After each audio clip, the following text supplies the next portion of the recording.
Class 5th subject English grammar.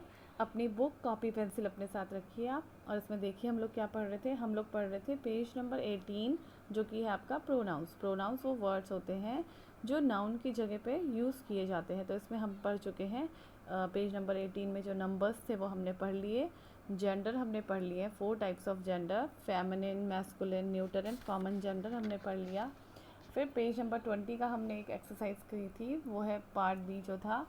और अब इसमें हम आगे बढ़ते हैं केस। आज हम पढ़ेंगे केस, तो आप इसे ध्यान से सुनिए और देखिए।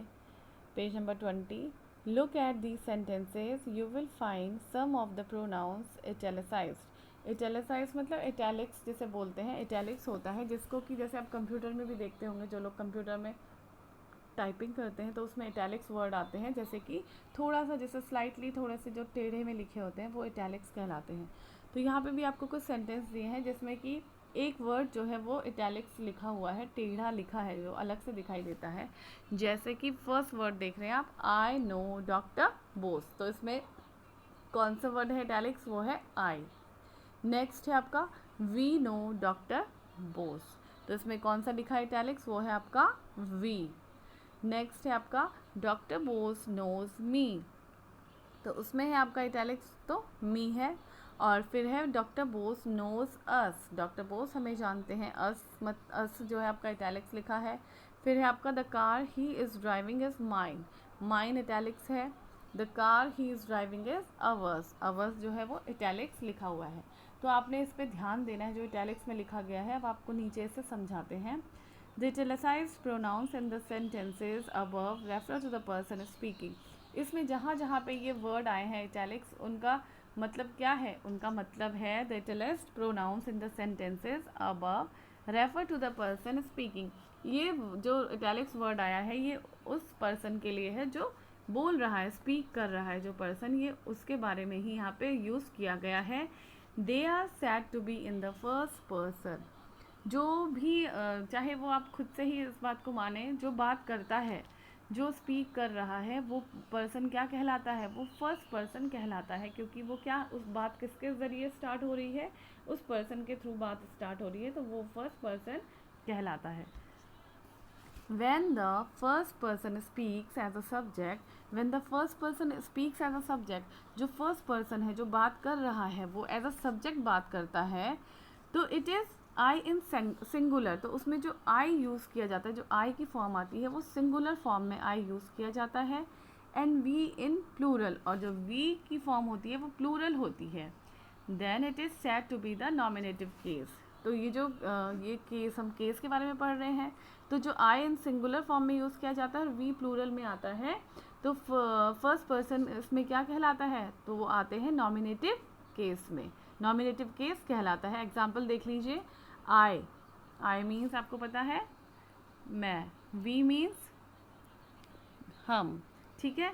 तो एक सेंटेंस है इसमें, आई नो डॉक्टर बोस। जब सिंगुलर की बात हो रही है, जब मेरी बात हो रही है, मैं अपनी बात करूं, तो आई नो डॉक्टर बोस, तो हम बोलते हैं जब मैं अपनी बात करूं, ओनली वन पर्सन, तो वो सिंगुलर फॉर्म में आई आता है कि आई नो डॉक्टर बोस, मैं डॉक्टर बोस को जानता हूँ। लेकिन जब इसकी फॉर्म चेंज होती है प्लूरल में, तो आई की फॉर्म चेंज हो जाएगी किस में? वी में। We know doctor Bose. We मतलब हम बहुत सारे लोग हैं, हमारी पूरी फैमिली, हम डॉक्टर बोस को जानते हैं, ठीक है। तो when the first person becomes an object, अब यहाँ देख लीजिए, पहला हमने पढ़ा कि जब फर्स्ट पर्सन स्पीक करता है एज अ सब्जेक्ट, तो वो क्या कहलाता है? नॉमिनेटिव केस में आता है। अब यहाँ देख लीजिए, when the first person becomes an object, लेकिन जब जो फर्स्ट पर्सन है, जो बोल रहा है, जो बात कर रहा है, वो ऑब्जेक्ट बन जाता है, मतलब जिसके बारे में हम बात कर रहे हैं, इट इज़ मी, तो वो उसमें उसकी फॉर्म क्या होती है? मी। मी मतलब मैं, मी मतलब भी मैं, तो उसमें उसकी फॉर्म हो जाती है यहाँ पे मी। ऑब्जेक्ट जब फर्स्ट पर्सन ऑब्जेक्ट बन जाता है तो उसकी फॉर्म आई से चेंज होके क्या हो जाती है? मी, मुझे। इन सिंगुलर फॉर्म में मी की फॉर्म चेंज हो जाता है ये। एंड अस इन प्लूरल, तो मी की प्लूरल फॉर्म क्या हो जाएगी? हमें, तो वो चेंज हो जाएगा, प्लूरल में मी का चेंज हो जाएगा क्या? अस हो जाएगा। Then it is said to be in the objective case, तो इसका केस भी चेंज हो जाएगा। पहले हमने पढ़ा था नॉमिनेटिव केस, और जब मी कि me in singular and us in plural हो जाएगा। जब मी की फॉर्म प्लूरल में चेंज होगी अस, तो वो कौन सा केस बन जाएगा? वो केस बन जाएगा आपका ऑब्जेक्टिव। एग्जाम्पल देख लीजिए, doctor Bose knows me slash us. तो देख लीजिए इसमें डॉक्टर बोस क्या है? डॉक्टर बोस इसमें सब्जेक्ट है, नोज मतलब जानते हैं किसे, मी मतलब मुझे, अस मतलब हमको, हम, ठीक है। तो ये इसमें आपका डॉक्टर बोस क्या हो गए हैं? सब्जेक्ट हो गए हैं, और मी और अस क्या हो गए? आपके ऑब्जेक्ट हो गए हैं। तो देख लीजिए again, when the first person speaks about its position. अब देख लीजिए बिल्कुल अलग चीज़ है। हमने अभी नॉमिनेटिव केस पढ़ा, ऑब्जेक्टिव केस पढ़ा, अब हम यहाँ पे क्या पढ़ेंगे? Positive case. पॉजिटिव मतलब होता है जब हम किसी चीज़ पे अपना क्या दिखाते हैं? पोजीशन दिखाते हैं, अपना अधिकार दिखाते हैं, तो वो क्या हो जाता है? Positive case. When the first person speaks about its position. First person मतलब जो बात कर रहा है। जब वो फर्स्ट पर्सन स्पीक्स मतलब बात करता है किस बारे में? अपने पोजीशन के बारे में, अपने अधिकार के बारे में। It is mine in singular. तो जब वो अपने बारे में बात कर रहा है सिंगुलर फॉर्म में, तो हम यूज़ करते हैं माइन, मेरा। मेरा मतलब अधिकार, मेरा पोजीशन है, पॉजिटिव केस है। And ours in plural. और इसी को जब हम इस पोजीशन को हम जब प्लूरल फॉर्म में यूज़ करते हैं, तो इसका माइन का क्या हो जाता है? अवर्स हो जाता है, हमारा। MINE, माइन जो होता है वो मेरा अधिकार, मतलब अपने पोजीशन के बारे में जब हम बात करते हैं तो वो माइन होता है। लेकिन जब हम उसको बहुत सारे लोगों का अधिकार बोलते हैं तो अवर्स, हमारा। It is said to be in the positive case. तो वो केस क्या कहलाता है? वो केस कहलाता है पॉजिटिव केस। तो हमारे कितने केस हैं? नॉमिनेटिव केस, ऑब्जेक्टिव केस और पॉजिटिव केस। तो इसमें एग्जांपल देख लीजिए, the car he is driving is mine slash ours. जो कार वो चला रहा है या चला रहे हैं, the car he is driving, जो गाड़ी वो चला रहे हैं, इज़ माइन, वो किसकी है? माइन मतलब मेरी है। और अगर जब प्लूरल फॉर्म में बोलेंगे कि हमारी है, तो हम क्या यूज़ करेंगे? हम बोलेंगे ours. The car he is driving is ours, वो कार हमारी है। तो इसमें अब आप आगे बढ़िए।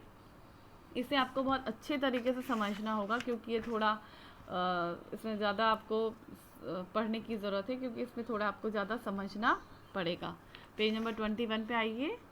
Look at the table below for better understanding. यहाँ पे आप देख रहे हैं एक टेबल बनी हुई है आपके सामने, जिसमें 3 कॉलम्स बने हैं। पहला कॉलम लिखा है केस। केस आपको पता ही है कि 3 केस है, नॉमिनेटिव, ऑब्जेक्टिव और पॉजिटिव। फॉर्म लिखी हुई है कि नॉमिनेटिव केस में कौन सी फॉर्म यूज़ होती है, और इसमें ऑब्जेक्टिव में कौन सी होती है, पॉजिटिव में कौन सी होती है। तो देख लीजिए, नॉमिनेटिव में केस हो गया पहला आपका नॉमिनेटिव। तो नॉमिनेटिव में सिंगुलर नंबर आएगा आपका आई, और आई का प्लूरल हो जाएगा आपका वी। वी मतलब हम, आई मतलब मैं, और मैं की प्लूरल फॉर्म हो गई वी मतलब हम। ऑब्जेक्टिव केस में हम दूसरा लिखेंगे ऑब्जेक्टिव, मी, मुझे, मी मतलब मुझे, और प्लूरल में हो गया मी का अस मतलब हमें, ठीक है, मुझे और हमें। इसकी फॉर्म्स देख लीजिए आप, singular form, plural form. Positive case में देख लीजिए, मेरा, ये मेरी गाड़ी है, ये मेरी बुक है, ये मेरी किताब है, तो मतलब इट इज़ माइन बुक। तो आई के साथ हमारा जो फॉर्म होगी वो माइन होगी पॉजिटिव केस में।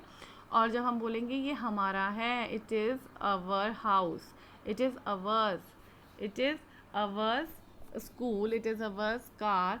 तो हमारी चीज़ जब हम बोलेंगे ये हमारा है, तो होगा प्लूरल फॉर्म अवर्स।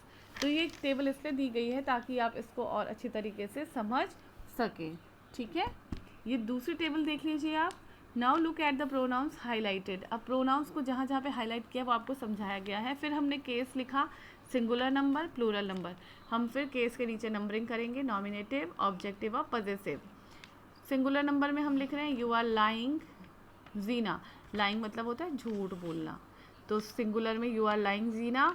तो प्लूरल नंबर हो गया आपका यू आर लाइंग चिल्ड्रन। जब हम बहुत सारे लोगों के लिए बोलेंगे तो बोलेंगे you are lying children. Objective में आई शैल पनिश यू, लेकिन अभी सिर्फ एक की बात हो रही है कि आई शैल पनिश यू, लेकिन प्लूरल में हम क्या बोलेंगे इसको, आई शैल पनिश यू ऑल, सबको। पॉजिटिव में इज दिस पेन योर्स, क्या ये पेन तुम्हारी है, और लेकिन जब हम प्लूरल में ये क्वेश्चन पूछेंगे तो हो जाएगा आर दीज पेन्स योर्स। तो आपने क्या करना है, आप इस केस जहाँ जहाँ पे आप देखिए नॉमिनेटिव केस है, ऑब्जेक्टिव केस है और पॉजिटिव केस है, आपको इसको समझने के लिए लिखना भी पड़ेगा कॉपी में। और ये टेबल आपने बनानी है दोनों की दोनों। पेज नंबर 21 में जो टेबल बनी है दो स्टार्टिंग में, वो आपने अपनी कॉपी में इस तरीके से बनानी है।